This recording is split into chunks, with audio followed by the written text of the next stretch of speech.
Hi welcome to real estate channel. నా పేరు సత్యనారాయణ. ఇల్లు స్థలం వంటి స్థిరాస్తులను కొనేందుకు అనువైన సమయం ఎప్పుడు? మార్కెట్ ఇప్పుడెందుకు స్తబ్దుగా ఉంది? హైడ్రా ప్రభావం ఇంకా ఉందా? రాబోయే రోజుల్లో రియల్ ఎస్టేట్ రంగం ఎలా ఉండబోతుంది? సిటీలో ఏ ప్రాంతాల్లో పెట్టుబడులు పెడితే మంచి రాబడులు అందుకోవచ్చు? ఇప్పుడు ఇలాంటి విషయాల గురించి అయితే మనం తెలుసుకుందామండి. ప్రజెంట్ మున్ముందు హైదరాబాద్ అభివృద్ధికి దోహదం చేసే అంశాలేంటి? వీటన్నింటిపైనే national real estate development council NAREDCO Telangana కార్యవర్గం స్పష్టత ఇచ్చింది. కొనుగోలు చేసేవారికి ఇదే సరైన సమయమని, అవకాశాన్ని చేజార్చుకోవద్దని తెలిపింది. స్టాక్ మార్కెట్లలో షేర్ల ధరలు పడినప్పుడు కొనుగోలు చేయాలి, పెరిగినప్పుడు అమ్మాలి అని చెబుతుంటారు. ఇదే సూత్రం ఒక రకంగా రియల్ ఎస్టేట్కు వర్తిస్తుంది. ప్రస్తుతం ధరలు నిలకడగా ఉన్నాయి. ఇలాంటి సమయంలో కొనుగోలు చేస్తే భవిష్యత్తులో ధరలు పెరిగితే లాభపడతారు. అన్ని వ్యాపారాల్లో ఉన్నట్లే స్థిరాస్తి రంగంలోనూ హెచ్చుతగ్గుల దశ ఉంటుంది. కొన్నిసార్లు వృద్ధి 10% ఉంటే మరికొన్నిసార్లు 20 నుంచి 30% దాకా ఉండొచ్చు. కొండాపూర్లో 2004లో గజం ధర 2000 ఉంటే ఈరోజు 1,00,000కు తక్కువ లేదు. కోవిడ్ సమయంలో మార్కెట్ తగ్గిన ఆ తర్వాత ఒక్కసారిగా ధరలు 50 నుంచి 70% పెరిగాయి. కరోనా కారణంగా మార్కెట్లో మందగనంలో ఉన్నప్పుడు కొన్నవారు ఆ తర్వాత చాలా లబ్ధి పొందారు. ఇలాంటి అవకాశం ఇప్పుడు ఉంది. ఇప్పటికే ధరలు పెరిగిన చోట కాకుండా భవిష్యత్తు వృద్ధి ఉండే ప్రాంతాలను ఎంపిక చేసుకుంటే ఎక్కువ లాభపడతారు. మార్కెట్లో అధిక సరఫరా కనిపిస్తోంది. ఈ పరిస్థితి కొనేవారికి సానుకూలంగా మారనుంది. సరైన చోట సరైన డెవలపర్ను ఎంపిక చేసుకోండి. గతంలో ప్రీలాంచ్ పేరుతో అనుభవం లేని, సామర్థ్యం లేని సంస్థలలో కొనుగోలు చేసి చాలామంది ఇబ్బందుల పాలయ్యారు.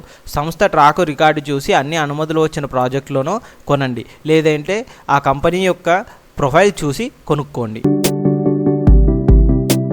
హైడ్రాతో రియల్ ఎస్టేట్పై సానుకూల ప్రభావమే తప్ప ప్రతికూల ప్రభావం లేదని, అక్రమ నిర్మాణాలు చేపట్టే వారికి ఇబ్బంది తప్ప మిగతా వారికి కాదు అని ప్రాంతీయ వలయ రహదారి, మూసీ సుందరీకరణ, ఫ్యూచర్ సిటీ, హైదరాబాద్ మౌలిక వసతులను బడ్జెట్లో రూపాయలు 10,000 కోట్ల కేటాయింపు వంటి చర్యలతో సగం భవిష్యత్తులో మరింతగా అభివృద్ధి చెందడానికి అవకాశం ఉంది. గ్లోబల్ కేపబుల్ సెంటర్ జీసీసీలో బెంగళూరు అగ్రస్థానంలో ఉంది. అక్కడ ఉన్న ట్రాఫిక్ సమస్యలతో జీసీసీలో హైదరాబాద్ వైపు చూస్తున్నాయి. మన దగ్గర అద్దెలు కూడా తక్కువే. సగటున చదరపు అడుగు రూపాయలు 80గా ఉంది. ఇవన్నీ హైదరాబాద్ నగరానికి కలిసి వస్తాయి. ఇప్పుడు కొనుగోలు చేస్తే భవిష్యత్తులో పెరిగే ధరలతో లాభపడతారు. ఈ సమయంలో కొనకపోతే అవకాశం చేరినట్లే అని చెప్పేసి రియల్ వర్గాలు చెబుతున్నాయి.